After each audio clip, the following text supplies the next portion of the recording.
اسلام آباد نئی وفاقی کابینہ آج حلف اٹھائے گی۔ اسحاق ڈار وزیر خارجہ اور خواجہ آصف وزیر دفاع ہوں گے۔ تفصیلات کے مطابق نئی وفاقی کابینہ آج حلف اٹھائے گی۔ حلف برداری کی تقریب آج دوپہر 3 بجے ایوان صدر میں ہوگی، جس میں صدر آصف زرداری نئے وزیروں سے حلف لیں گے۔ وزیر اعظم شہباز شریف نے پارٹی قائد میاں نواز شریف سے مشاورت کے بعد کابینہ کے نام فائنل کیے تھے۔ ذرائع نے بتایا کہ اسحاق ڈار وزیر خارجہ اور خواجہ آصف وزیر دفاع ہوں گے، جبکہ احسن اقبال کو ایک بار پھر منصوبہ بندی و ترقیات کا قلمدان ملے گا۔ کراچی: سابق صدر مملکت عارف علوی کا کہنا ہے کہ پاکستان کو جوڑنے کے لیے سب سے بڑی بات بانی پی ٹی آئی کی رہائی ہے۔ پریس کانفرنس میں عارف علوی نے کہا کہ ملک اس وقت مشکل حالات سے گزر رہا ہے اور معیشت میں بھی 2-3 سال سے زوال کا شکار رہی ہے۔ اس دوران میری کوشش رہی کہ ملک کو جوڑا جائے۔ میں نے اس کے لیے ہر ملاقات میں ایڑی چوٹی کا زور لگایا۔ عارف علوی نے کہا کہ ملک نے جس مینڈیٹ کا اظہار کیا ہے اس کی قدر کی جائے۔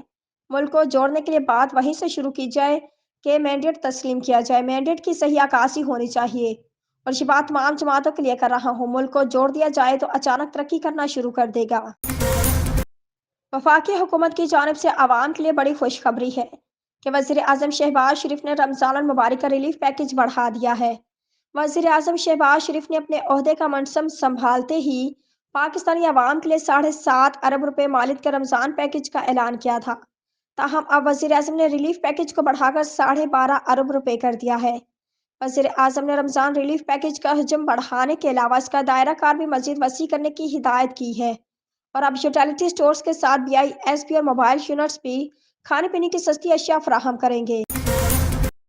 کراچی: بلوچستان کے مختلف اضلاع میں بارشوں اور پہاڑی علاقوں میں برف باری کا سلسلہ جاری ہے۔ NDMA نے ندی نالوں میں طوفانی اور لینڈ سلائڈنگ سے متعلق الرٹ جاری کر دیا ہے۔ تفصیلات کے مطابق بلوچستان میں بارشوں اور برف باری کا نیا سسٹم داخل ہو گیا۔ بلوچستان کے مختلف اضلاع میں بارشوں اور پہاڑی علاقوں میں برف باری کا سلسلہ جاری ہے۔ وادی کوئٹہ اور گردنواہ میں بارش کا سلسلہ وقفے وقفے سے جاری ہے۔ محکمہ موسمیات نے بلوچستان میں 13 مارچ تک بارش اور برف باری کی پیش گوئی کی ہے۔